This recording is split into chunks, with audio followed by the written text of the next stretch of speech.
Hey y'all, it's me, John B. John B. I wanted to make a video to talk about something that just recently happened to me, and it was one of my anxiety attacks, panic attack things, that was mixed in with PTSD. Got that too. It's amazing. Not really. So, here's the rundown of it. I was supposed to go on vacation with my mom to New York. It's perfectly fine up until we got there. And right when we got there, that's when it hit me. And it was the crying, it was a camper, so I felt like claustrophobic. I was freaking out. I had to get out of there. And I had to have somebody come pick me up 4 hours of a ride the next day because I couldn't calm down. I couldn't get it under control.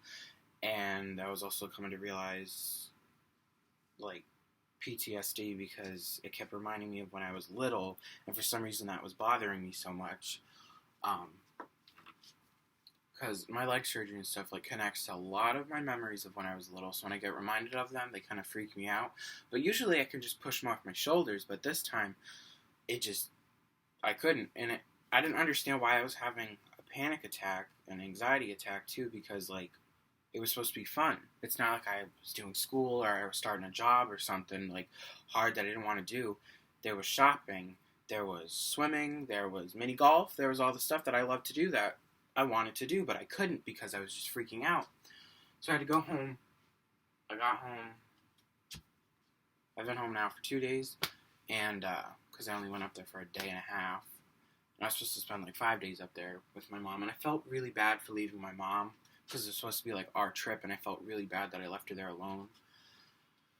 But I still am dealing with some anxious feelings that keep coming and going, and I don't understand why.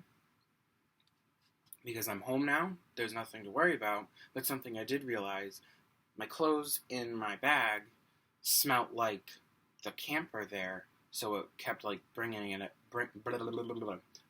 up. So I had to get rid of the clothes. I put them in the bathroom to be washed. And my iPad case, since I was using that, it smells like the camper. So I had to take it off, and I don't want to use that right now. Because it's something about it that keeps freaking me out. And another thing I wanted to make this video about is to just tell people that, like, anxiety attacks and panic attacks can happen to anyone, and some people, like myself, get them really bad.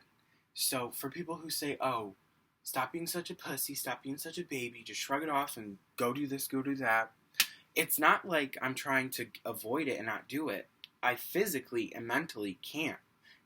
Like when I had problems with school and I couldn't go to school, it was like I wanted to go to school, but I couldn't.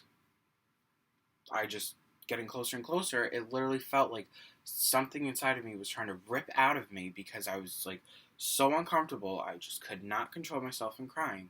I wish there was more things that would teach people about these kind of things, because you can't help panic attacks, you can't help anxiety, and you can't help PTSD when things bothered you from years ago that are being brought up again. You can't help it. It's not your fault that you get upset from it. So if anyone ever feels like it's your fault that you're feeling so upset, don't. Because I know for a fact it's not my fault that I'm so upset by something. It's just the way I was built that way, so I've got to work on it. It's not like, oh, it's my fault that everybody hates me because I can't even go to that party, or can't even go to school, can't go to this and that. No, it's not your fault. It's just one of those, I wish people would understand, so then they wouldn't fucking judge so much. That'd be great. But yeah. So I just thought I'd share. It's kind of terrifying when it happens, because it makes me feel like it's never going to end. Which I know I'm not going to feel like this forever, but whenever it happens, it feels like I'm going to be like this till the day I die, and it makes me want to, you know what, I want to die right now, because I don't want to feel like this. It makes me feel horrible. I get depressed, I get nervous about everything. I can't eat. I just keep going to the bathroom because my stomach is in knots. I'm a mess, and it just feels like it'll go forever and ever. But yeah, so just wanted to share that with you guys. So thanks for watching, and I love you all so much, and I will see you all next time.